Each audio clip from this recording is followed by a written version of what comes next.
I'm Hemda Mizrahi, the host and producer of Turn the Page, a global weekly internet radio show.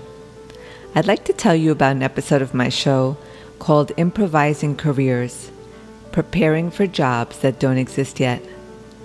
This topic is about how you can recreate your work life again and again to keep pace with changing times and your own needs to grow and express yourself in new ways. My guest was Chris Bishop, who writes, consults, and speaks on the topic of improvising careers. Chris is on his 8th career. Segment 1 of this episode offers 3 ingredients that can help you to make successful career transitions. Segment 2 is about planning for your next career while you're still working.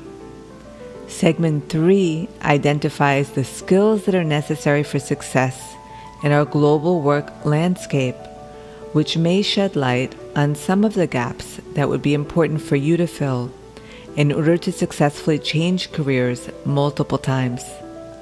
I included the full link to the episode so you can hear more.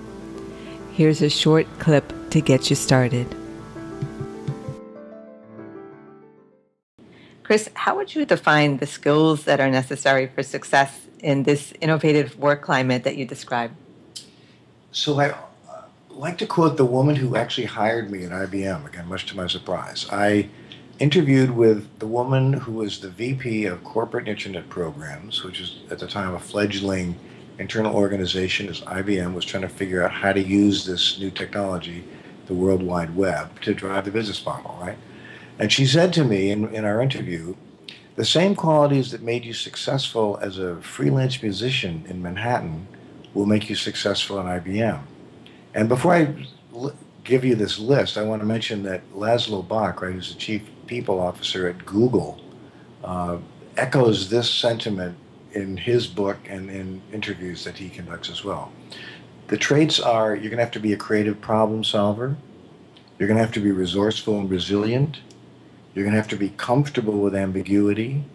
You're going to have to work across disciplines, have a sense of what people are doing in different parts of the business or the organization. And you're going to have to be aware of your role as a global citizen, because you're going to be working with and competing against people all over the world, right? Thomas Friedman's book, The World is Flat. So those are the characteristics that I would encourage certainly young learners and anybody listening today to focus on. At the risk of sounding confrontational, I think STEM is a band-aid. I think it's a near-term solution to focus on science, technology, engineering, and math, that the real skills align more with what Fareed Zakaria describes in his book In Defense of a Liberal Arts Education. It's the ability to look across a range of disciplines and topic areas and be able to identify what's coming, because products and services at all organizations are evolving constantly. So they're looking for employees that can adapt and adjust and learn and unlearn and relearn to drive the business model. You know, we're no longer making this, we're making that. In this short clip, Chris shared 3 key points. 1, the same strengths that made you successful in what you've been doing will make you successful in your next career.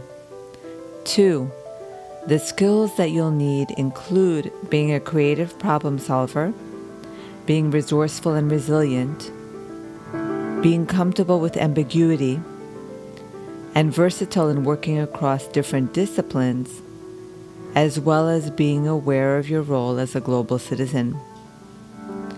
Chris also suggested that a liberal arts education helps to facilitate the learning agility that's increasingly required, stating that you'll need to have the flexibility to learn, unlearn, and relearn different things. Access the link to the full episode so you can hear more.